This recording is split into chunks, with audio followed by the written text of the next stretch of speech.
Living with a variable income is stressful. Whether you're a contractor, self-employed, hourly shift worker, or some other profession where income is unpredictable, we live a financial journey that's haphazard. I mean, literally, that was us. And, it is variable income is a challenge. Some months there's not enough to cover everything you go into debt, right? And then other months there's way more than enough, so you spend freely and you get probably a more expensive latte. It's like living on a financial roller coaster. Now, we've been living with variable income since 2011. That's a long time. And it wasn't until around 2016 that we figured out how to make it work, right? And then we've improved it since then. So that was like 5 years of, I don't know, it was very stressful. Today, we want to tell you that story and save you 5 or more years of living on that roller coaster, because it's not always fun. Hi, and welcome to the Wealth Wisdom Financial Podcast. We believe when conventional financial thinking doesn't get you where you want to go, you need wealth wisdom. Please hit that subscribe button so you never miss an episode. And if you're watching on YouTube, we'd love if you'd give us a like and comment below, even if just to say hi and let us know that you're listening. And of course, it helps the algorithm. And share it with a friend, because those always help. Now, before we jump into what we did to make our variable income feel like a steady paycheck, we want to introduce you to the theme of the podcast of the episode for the next 4 weeks. And it's stop throwing spaghetti at the wall. I mean, seriously, so many people are doing this with their finances, with their life. We want you to stop throwing spaghetti at the wall, at least within reason. Sometimes it's good. Yeah, with some creative endeavors, it's encouraged to try a bunch of different things and see what sticks. Artists do that. Marketing is a lot of trial and error. There's some places where you do want to throw spaghetti at the wall and see what sticks. Now, some creative experimentation with financial matters is good, but it can also lead to anxiety and stress, which is sometimes not so good. How do you know what's sticking financially? Also, how do you know what to be creative with and where to get boring with money? I mean, again, sometimes it's good to be boring. We're excited to talk about these questions and more this month. We're starting today with the area of many people's financial journey where they are throwing spaghetti at the wall most of the time, and that is income, especially in today's world where a lot of people are literally like private contractors, self-employed business owners. Yeah. So for those of you who do have a steady paycheck right now, we're going to describe to you what it's like to live on the other side with variable income. And who knows, maybe you will have a variable income in the future with more and more jobs shifting from W-2 to 1099, doing contract work, those kind of things. So you might want to remember what we talk about here. Or you might want to share this episode with someone you know who's experiencing variable income on the regular. This might be a lifeline that they need. Yeah. And if you have a regular paycheck, you might have a boss or somebody who is on the other end of it. So here's what it's like. If you have a variable income, you're always wondering where the next gig or client is coming from. I mean, you have to not only pay for your stuff, but everything else to get it going, right? Not only you have to do your work, but you also have to spend time finding the next opportunity. And then you're always worried about, well, the weather and other factors totally out of your control cause people to buy less or your hours to get cut. Sometimes you're in plenty and sometimes you're in want. It's a constant teeter-totter, up and down, again, like a roller coaster.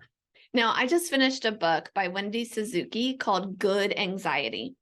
In it, she tells this story of a freelance writer who was experiencing so much stress from this variable income and finding her next client while she was still working on the current client that she was so depressed and had no energy for her own creative writing endeavors, right? She had chose to become a freelance writer so that she'd have more time to put into those endeavors, and yet she had no energy to do that. Yeah.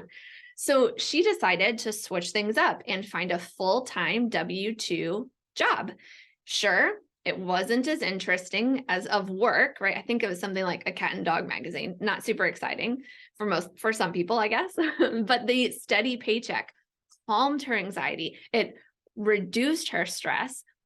And before she knew it, she was able to start writing that novel that she had always dreamed of and to find more fulfillment outside of just working for money.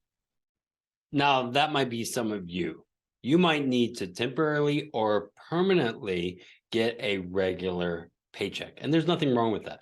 It might be the change needed to transition negative anxiety into positive anxiety that helps you personally develop, because that's really what matters, right? Like human health. And we've talked about that in previous podcasts.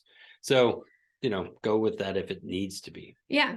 And I think that's fantastic. And if you're thinking, I do deal with anxiety, maybe I should read this book, I definitely recommend it. And Wendy Suzuki has some TED Talks. We'll put links to the book and the TED Talks in the show notes. Even if you're going to stick with a variable income, or you're in a W-2 job and you already got the steady income and that's not the change you need, there's so many inspiring stories and practical activities that you could try to implement from what she's learned about studying anxiety. I love the subtitle of her book. Again, the title is called Good Anxiety. The subtitle is Harnessing the Power of the Most Misunderstood Emotion. For those of us that deal with anxiety, really good stuff. Okay, time for how this has evolved for us. It all started when I started listening to podcasts. I think it was like 2015, 2016, somewhere around in there.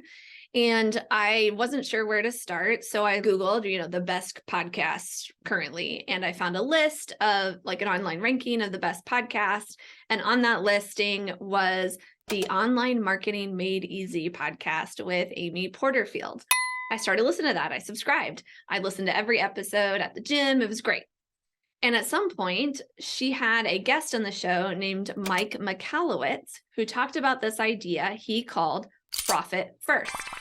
He explained it, as I remember, as flipping the conventional formula of revenue minus expenses equals profit. Flip that around to revenue minus profit equals expenses.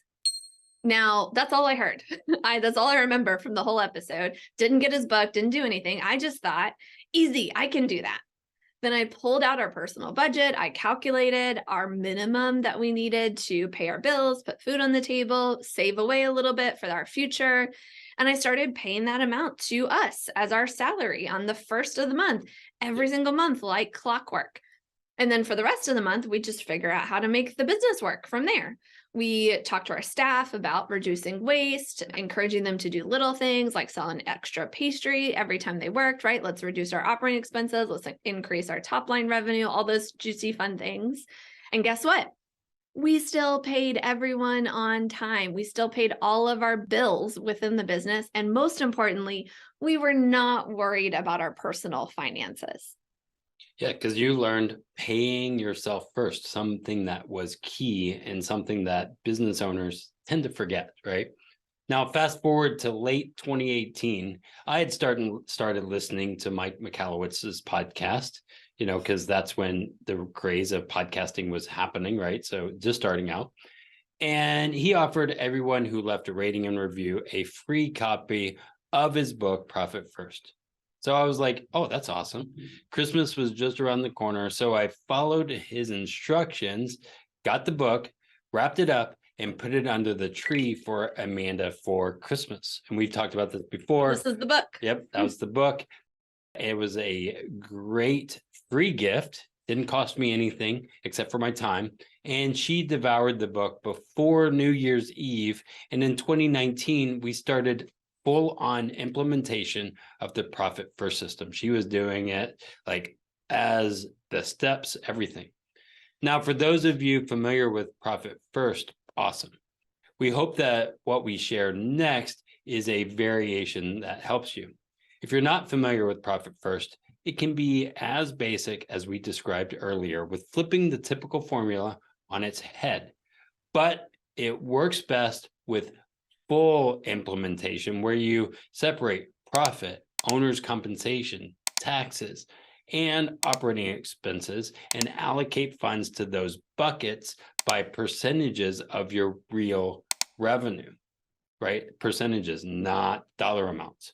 We'll share more in a minute about how you can learn more about Profit First, but go take it from away, Amanda. Yeah. So as we were in full implementation of Profit First, we continued paying ourselves regularly, first of the month, like clockwork, which is another book by Mike Michalowicz. That's good. Mike Clockwork. Anyway, but because we were doing this percentage-based model, extra funds started piling up in our owner's compensation account. Our revenue was growing, yet our salary was staying the same. And we'd fight about, what do we do with them? Do we just, throw them out to ourselves as they pile up? Do we increase our salary? We had month. Lots of arguments. Yeah. And that's when we developed a formula that we could agree on the formula. And then now we don't have to fight about our salary. We just follow the formula. So here's the formula you've all been waiting for. Every January and July, we chose every 6 months on those dates, we're eligible for a salary increase. Which is coming up. Yeah. And we base that increase by taking the last 6 months. So in July, we'll look at January through June, and we'll look at how much did we allocate during those 6 months to our owner's compensation account. We total up the full 6 months, and then we divide that number by 6 to get an average of how much per month was going to that owner's compensation allocation bucket. And that becomes our salary for the next 6 months, for July through December. It works really well because our business has continued to grow, so we have extra money there. And sometimes during leaner times, we need to use that surplus, right? And to pay ourselves, and we actually keep our salary the same. We never reduce our salary. It can stay the same because we've built up that surplus. And so this is one time, we're not a big fan of averages around here, but this is one time when using an average creates a surplus, but it also gives us consistency. And I love consistency. I like to call consistency is one of my best friends. It brings a lot of calm, a lot of sanity to money when you are able to develop consistency with that money. Yeah, consistent practices, doing exercise, formulas, all kinds of stuff. It just helps, right? The seasoned self-employed person will know that it's not all W-2 salary. Compensation can be distributions as well. Follow up with your tax professional about that decision for you and find a formula to follow there. So we don't just put it as income. There's a separation within our pay that we do. Another formula. And so this formula will likely also need to be augmented for a couple other types of people with variable income. Let's take the hourly shift worker, for example. You're not going to have, the Profit First system, right? You get a W-2 paycheck from your employer, maybe some tips on top of that, right? It could be really cool to experiment with having your entire paycheck deposited into your savings account and then move over a consistent amount each month, each week, every 2 weeks, right? Consistently into your checking account to pay bills, to buy food, and then only look at your checking account. Ignore your savings for 6 months. And at the end of 6 months, look back at how much income has gone into that account over the last 6 months, divide by 6 to find that average per month, and adjust how much you transfer to your checking to go with that average. And the pro tip, like we do, try to only increase, never decrease that amount, and trust that the buffer you're building will do that. And you might at first need to set that minimum low enough, or like that transfer low enough that you feel a little stretched in those first 6 months, but that you're building some of that buffer so that you never have to feel stressed and stretched very, thin ever again, hopefully. Okay. To wrap up for today, I want to go back to our theme of stop throwing spaghetti at the wall. Here's the thing about our spaghetti analogy that just works for me. When I make pasta, gluten-free pasta for me, because that's how I roll. Gluten-full for me. That's how I roll. I read the directions on the side of the box. And I set a timer for the amount of time that the pasta needs to boil before it's supposedly going to be done. And when that timer goes off, I check it, stirring occasionally in the meantime. Brandon's not very good at following directions. He doesn't even look at the box. He just puts the pasta in, but that means he has to check it more often. By creating formulas with your money, or dare we call them recipes, you get to pay less attention to your money. You have instructions, you're following them. In our example, we're setting a timer, a metaphorical timer for 6 months. And then we get to check our salary to see if we can increase it based on the last 6 months of revenue. In the meantime, that salary comes to us on the first of every month, just like a regular paycheck. And just like the pasta cooking in the pot, the extra funds that go into our owner's compensation account are cooking, so to speak, so that we can use them when we hit a lean time in our business or when we give ourselves that next 6-month increase because we've done so well. And the other thing is you don't have overcooked pasta or undercooked pasta because you just kind of did what I did.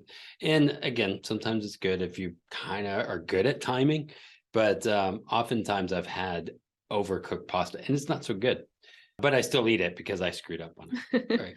Or you have, right? Yeah. And that timer could look like a little reminder that pops up on your calendar, right? If we're talking about 6 months, right? Rather than like a timer on your stove. I don't think you can do that for 6 months. Yeah. Now, is what we're describing to you sounding like something you want to learn more about? Have you heard of Profit First before or never took the time to implement it? I mean, there's all those types of people, right? Then we want to give you something. Go to our online quest, implement Profit First in 12 easy steps. I mean, seriously, it is a game changer and there's ways to make it easy. Sometimes people think it's complicated. We take the info in the Profit First book and break it down into 12 video lessons, 12 easy steps with cheat sheets and checklists to help you implement it faster and easier. The link is in the description, or you can simply go to www.wealthwisdomfp.com/profit. Seriously, the videos are mostly 10 minutes or less, I think. Some of them are less than 5 minutes. I put a lot of time into distilling this 200-ish page book into the most important nuggets that you need so that you can get what you need and take action faster. As Profit First professionals, we're allowed to do that. We're encouraged to do that. We want more people to experience the positive life-changingness of implementing Profit First. So we made it quick, easy, simple. And you also did what we learned in our former businesses and this business in that as well. So not just the book, but our own history and experiences. There's Google Sheets that you can make a copy of. It's so much fun. Again, the link to check it out is www.wealthwisdomfp.com/profit, PROFIT. Now, thanks for joining us. Don't forget, hit that subscribe button and share this episode with a friend. And if you can, leave a review, comment, let us know that you like this because it really helps us, really helps the algorithm. It is, important. So, and don't forget, live long and profit. The topics presented in this podcast are for general information only and not for the purpose of providing legal, accounting, or investment advice. On such matters, please consult a professional who knows your specific situation.